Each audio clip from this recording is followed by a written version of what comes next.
Hi, and welcome back to the vlog. So, I'm going to have to put a spoiler alert. If you're a follower of me and you've not seen Black Panther yet, I'm getting ready to spoil the hell out of it.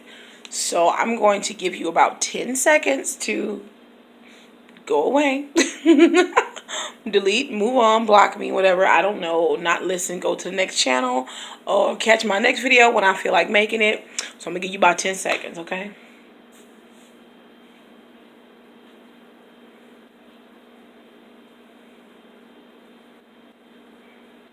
Got it. All right. So if you're still here and you haven't seen it, I'm about to spoil the life out of this movie right now for you. Now, I saw the previews and everybody had spoilers and all the discussions. And for me, that doesn't spoil a thing. Like, I can hear everybody's interpretations all day until I see it for myself. I'm just not, it doesn't spoil it. I was still excited to see it. I knew it came out last week. I was going to wait a week, because I like to go to the movies early in the morning, like the first showing. So I went today at the 10 a.m. showing, and it was like only half a theater full. It was nice. It was more than I thought would be at 10 o'clock in the morning, because usually when I do that movie, it's like me and maybe 6 or 7 other people. Very few people get up that early, but I think a lot of people was thinking like I was. The earlier you go, the more likely you'll get the ticket, because trying to go in the evenings or maybe even in the afternoon, everybody's awake by then, so they want to go. So I went today, 10 a.m. Got my ticket yesterday. Went today, 10 a.m.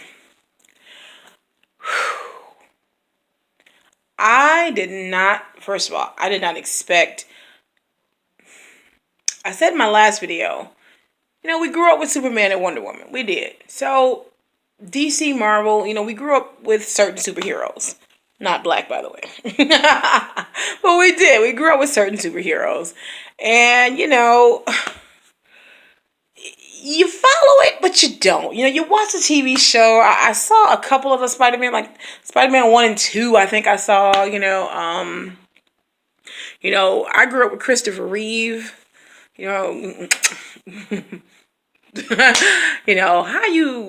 Superman couldn't walk. Wow. Anyway, the one that had the horse accident and he broke his spine and he never walked again. I'm like, wow. So Superman can't walk. Jesus Christ. So I grew up with Christopher Reeve and Superman. We saw the original, him and Margot Kidder. Like, okay. But I have never been a comic book, follow the story, Marvel versus DC, again, we grew up watching Batman. We grew up watching Super. So you grow up watching these things in the zeitgeist and the culture or whatever. And, okay. But to say I was into the comic books and I've seen every movie, and no. After the sequel of some of these movies, I let it go. Now, coming back around to the new Superman, Henry Cavill, yeah, that was a good movie too. That was an excellent movie too. Enjoyed it. And I don't know how I got talked into seeing Thor. Somebody made me watch Thor. I can't remember why I watched Thor, but I watched Thor. I think maybe I was just bored and like, okay, I'll try it. But I watched Thor. Was I on a date? I have no idea. So, yeah. So I've seen Thor, the first one. I haven't seen anything else after that. And of course, Wonder Woman last year. I mean, kicking ass and taking names. But of course, I pledge allegiance to Linda Carter for the rest of my life. I don't know. I'm sorry. I was, depending on how old you were when you got into something, it's like, I don't know. I still see that woman and go, oh! I was like 7 and 8 years old, and representation matters. I mean, she wasn't black, but she was a woman and she had superpowers. So she was 2 out of the 3 things I was. She wasn't black, but she was female and she had amazing powers. So it's like, I wanted to be Wonder Woman, okay? I was 7 or 8 years old and, I didn't realize that she wasn't black. I wasn't really focused on her not being black, but okay. I was little. All right. So still see Linda Carter today and go, hey, squee, squee, squee. But Gal Gadot whooped tail. And she was pregnant in that movie. Damn. So Wonder Woman, the bomb. So yes, have I semi kept up with it? MK, you know, MK. But I am not like one of those, Comic Con, Star Wars, Star Trek type. I know every character, every plot line. I've got comics from the 60s, and I go to I don't go to the comic thing. I don't do none of that. I'm not that kind of fan. I'm an enthusiast. Like, I like some of it, and I followed a little bit of it, but I'm not fanatical. Like, I'm not. Just not. But, baby, I'm about to get into this Black Panther thing. Dear Star Trek and Star Wars fans, and fans of all the other superheroes, we get it now. We might be late to this train, but we're on it now. With Black Panther, we are on this mug, man. And I know, he's been out for a while, and man,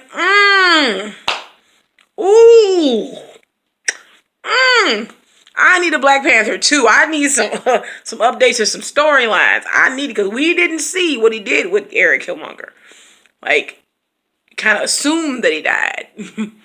You didn't actually see if he was buried or not. So,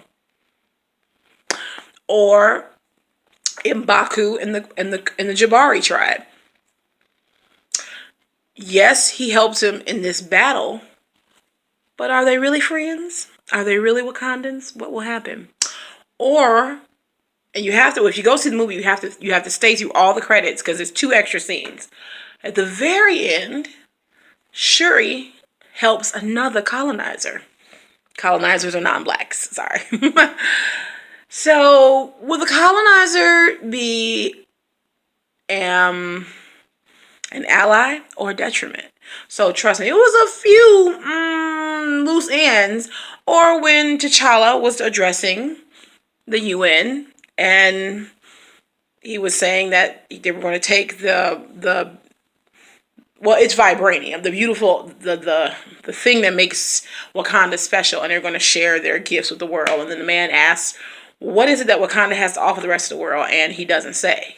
So it's like there's a few small little cliffhangers that could take this story to the next level. So I'm wondering, I need a Black Panther too. Because at this point, it's like I've been looking up the story. Child, I'm in here looking up Xhosa, okay? Because they were speaking the South African language. I don't know. It's like 3 clicks. It's 3 clicks. It's one at the top, one at the bottom, and then one to the side. And that's C, X, and Q. C, X, and Q, but I forget which one. So I don't know if it's Xhosa or Xhosa. But it's one of them. But I've just been looking, trying to learn. I've been online looking up how to speak Xhosa. Because man, oh man. I'm already thinking about Halloween. Like, I haven't really participated in Halloween since I was a child. I promise you. If I have to buy a chef's hat, paint it black, to put that crown hat on that Angela Bassett wore, shoo. Whoo! Oh man, I think that this Halloween coming up, we should all have Black Panther parties. I'm sorry. And not Black Panthers from right old Black Panther, but Black Panther from this movie. Whoo! So just, let me, I don't know, I'm at 9 minutes. I don't know. It took me, my phone tripping, so it took me a minute to charge my battery. So, I've had a lot of, okay, first of all, I'm going to say, if you are Caucasian, or even not black, you may not like what I'm getting ready to say. You probably won't like it. And I'm going to just honestly say that this conversation may not be for you. Because when black people get into their feelings about their history and their culture and the things that happen to them, we don't need other people's comments. And I'm going to go straight real here. We don't need folks all lives mattering this. It's like, if I start talking about,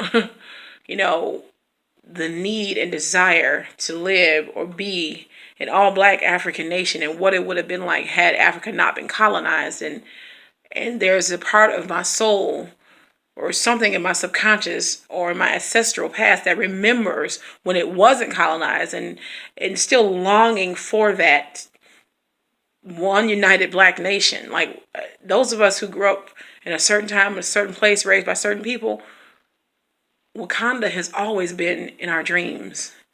It's been a place that's been in our dreams for years, and it's in our dreams because it's in our subconscious memory. It's in our DNA. It's a part of everything that we've ever wanted to be as black people. So I'm sorry. Sometimes there's just no place for you in a conversation. It's like, again, it's kind of like the birth control debate in Congress. All of you all are men talking about how women should have a baby. You can't spit nothing out your behind. You have no right in that conversation. So I'm sorry. It doesn't mean I don't love you. It doesn't mean I trying to hurt you or be disrespectful. I mean, I'm Americanized. I'm assimilated. I don't know how to not be the way I am. I have to live with that. And it does not mean we're not friends, we're not allies, and that you don't care, and that you don't even understand. But I'm going to just be honest and say, this is not a conversation for non-black people. You may again want to go ahead and delete me now. Or not delete, but just turn it off and go somewhere else. Now, what's up, black people? Hey. So, let's talk about the imagery first. Okay. The black women, the Dora Milaje, my God. I mean, that's who every black woman thinks she is in her mind. Like, we think we're that kind of warrior because we have that type of strength based on what the world puts on our shoulders. Like, how there's any one of us left on this earth after slavery is a miracle to me. So, trust me. You know, the Dora Milaje that's a fantasy name, but the female warriors of this country, whoa. You know, and they either wear natural hair or they're bald, and I just feel so like I feel like I'm betraying them right now. In the one scene where they have to go into this, they went to this club in Korea or something. They're looking for the bad guy, and he was in Korea, so they went to this club where he was in Korea, and you know, Okoye is the general of the Dora Milaje. She's the leader of the female warriors, and they made her wear a wig, and she's like, "Oh God, I want this thing off my head. It's so fake. It's so."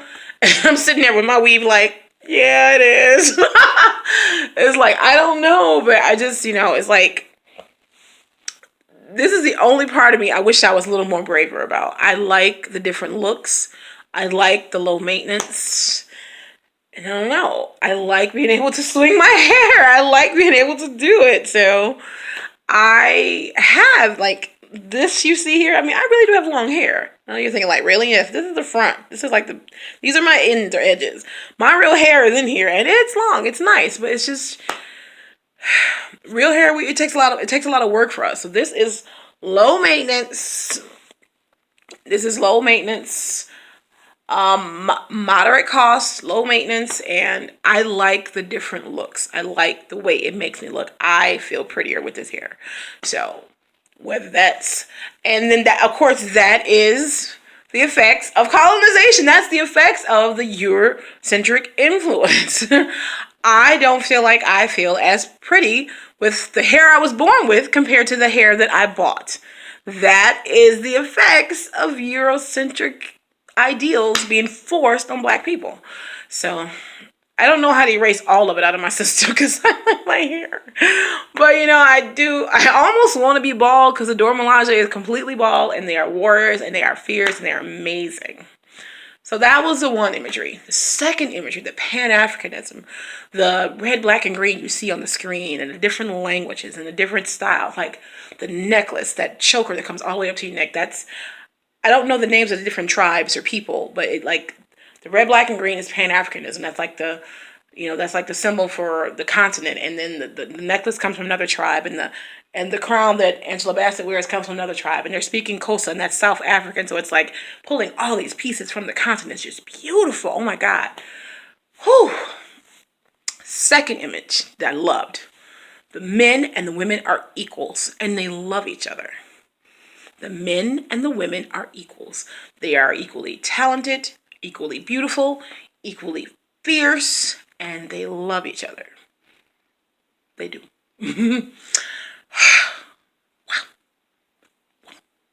Now, okay, little controversy. I love my light-skinned sisters. Don't get me wrong. And there were some fair-skinned Dora Milaje warrior women, but most of the people were dark. And coming from, again, living in a colonized American society where the closer you look to white, the better you're supposed to be or the better you're treated, you don't even get, like, I didn't even get the level of the damage until today. I mean, I thought I understood how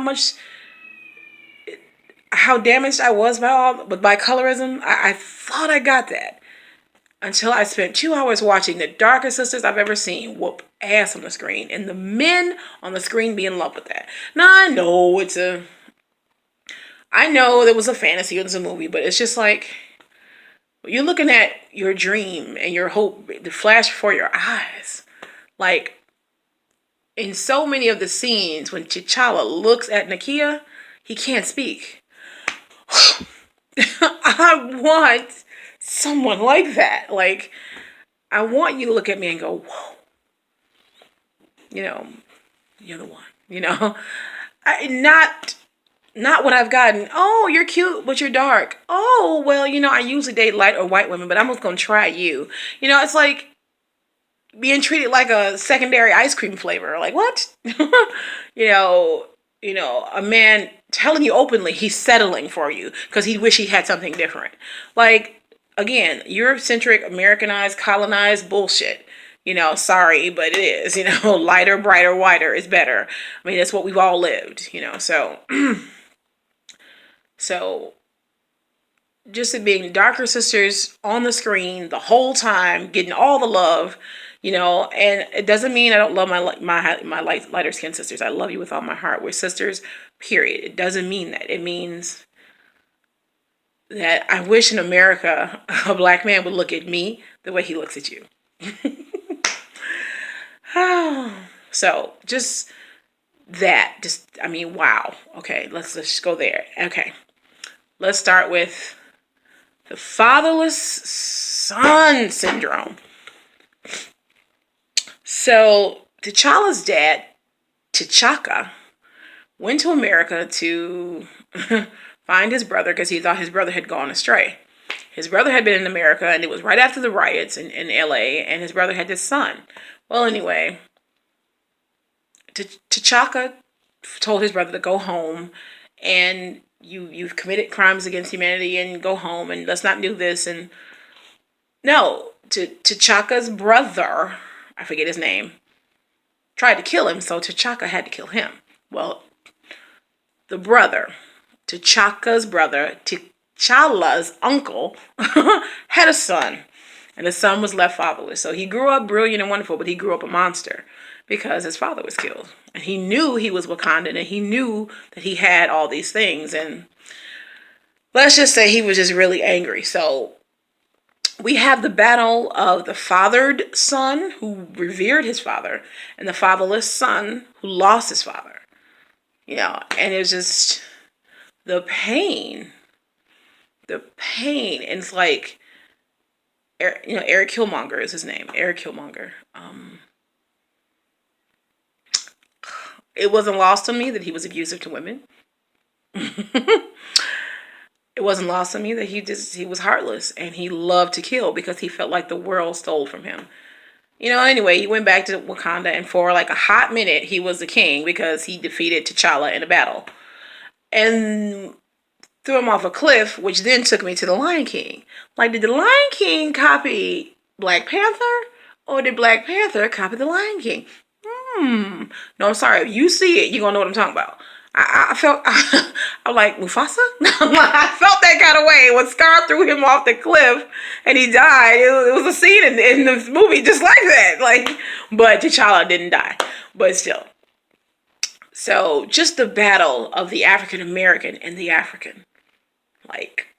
the man who grew up in his homeland, who grew up connected to his people, and the man who grew up disconnected, and the anger he felt being disconnected from his family and his people, and the fight and the battle that we have. Because contrary to popular opinion, a lot of African Americans or Black Americans don't get along with other blacks in other countries.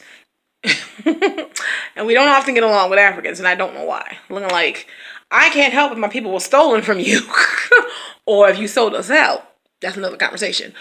But why do you not like me? So I mean, you don't get it. So anywho, moving on from that, it was just like you saw the battle, you saw the hate and the anger and the longing and the fatherless son. That just speaks to so many Black American men who go around spewing hate and anger on their women, on their communities, and on others because they're fatherless, because they live in a society that stole their fathers.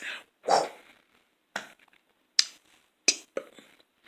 So then let's go to another thing I noticed.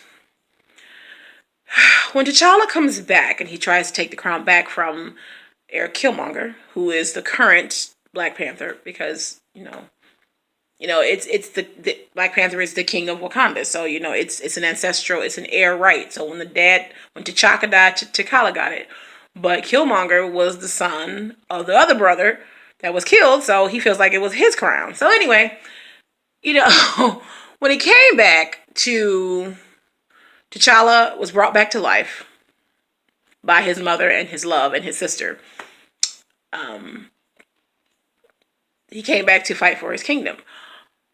And Okoye, who is the leader of the Dora Milaje, was fighting with her troops for Wakanda.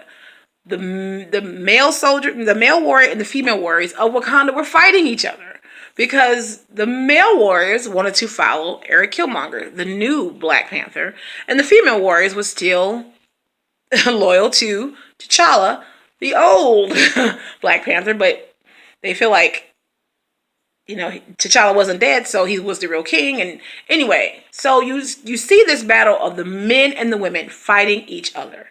You see it. Again, flip the script. Black men and Black women are constantly battling each other for position.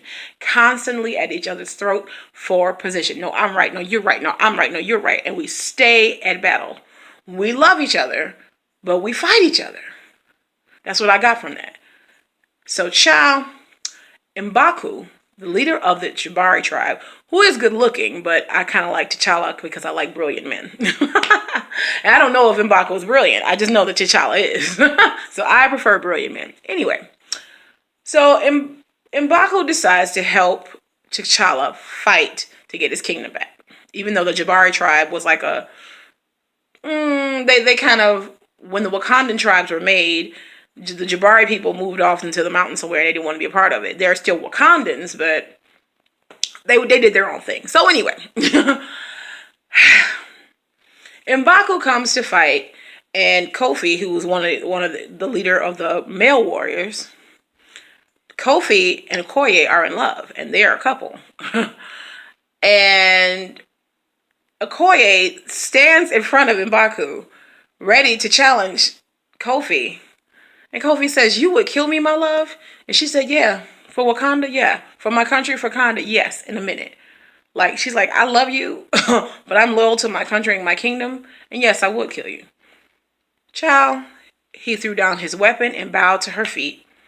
And every man on the field threw down their weapons and bowed to the Black woman's feet. The symbolism there is beyond powerful.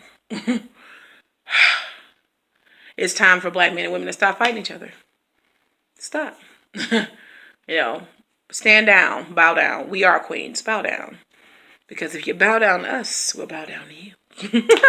So, man, I could go on and on, but the tears, and finally at the end, where, T'Challa and Eric Killmonger are fighting, and T'Challa gets the upper hand, and Eric Killmonger dies. T'Challa apologizes to him and said that the ancestors were wrong and you should not have been left behind. Like, he apologizes to him, and he takes him to this place, and he was like, and Eric Killmonger dies, and before he dies, of course, he says this great line, "Bury me in the ocean with my ancestors because they knew it was better to die than to be kept in bondage, you know. Whew. And the tears just, I mean, it was so many scenes where I was crying. I didn't even realize why I was crying. So it's just like, wow. I mean, it's so much more symbolism. I can go on and on with it. I know I've spoiled the life out of it for a lot of people. I hope you've seen it. If you don't come out of if you are a black person in this country and you don't come out of this movie changed or moved or more than beyond movie excitement, it is our story. If you ever heard of W.E.B. Du Bois and the souls of black folk, this was the souls of black folk. This was it. This was us across the diaspora. This was us together and apart. This was us non-colonized. We had problems. We fought each other. We had issues. We made mistakes, but we were our own. I feel so robbed that I've had so much European influence that I can't even be comfortable wearing my own hair. So, and every little girl in the world should be Princess Shuri for Halloween. Okay, I want to see some Princess Shuri costumes. I want all the little girls going to STEM research now. It's like, I can't even. I need all my little girls to start taking self-defense classes so they can learn how to kick ass, and then go take STEM classes so they can be the top scientists in the world and do all that with their real hair. I mean, I want this to be beautiful, and I want the men to stop fighting us so much and being angry with us and be our partners. Because, man, when the black men and women on that screen work together, they accomplish so much. I can't even. Great. Great. And the black mother, Angela Bassett. Show them who you are. Get them. I love it. Queens raise kings. So, go see Black Panther. It's amazing. If you are black, it is your duty to go see it. I'm sorry. I'm going to see it again next week. Trust me. I'm never going to see a movie twice. I'm going to see it next week. And when it comes out on video, I'm buying it. And we're going to have us a Black Panther viewing party in the house. We're going to talk about it. This needs to be a course. This needs to be an African American history course. This needs to be a big part of the black study courses in universities. I mean, honestly, I'm going to school on Monday, and we are going to talk about this movie. We're going to draw pictures, and we're going to discuss and how did it make you feel, and what did you think? Like, I'm going to try to bring it out, and really, I'm going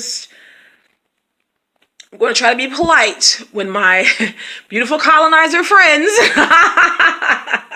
try to have this conversation with me. I'm going to try to be nice to them, but it's not going to be a lot that they're going to be able to say, because like it's just not a lot you can say, you know. What could have been? Like, there's so many messages. I don't even want to keep going because I don't want to spoil it for everybody. I mean, I've spoiled it, but there's just so many messages. The colors and the beauty and the strength and the love and the... M'Baku was a tall drink of water, and he was beautiful. And yeah, I guess that would be the thug warrior boy everybody wants, but I'm not that girl. I'm the girl who would fall in love with T'Challa, because every woman deserves to have a man look at her the way T'Challa looked at Nakia.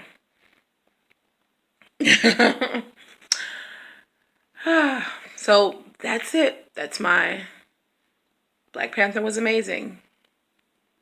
If you don't grow, learn, or change, or do something different based on what you saw on that screen, you missed the point of it. I'm talking to my people. So anyway, y'all, gotta go. Love you much. And remember, only a tribe can understand your vibe. Wakanda forever. Wakanda forever.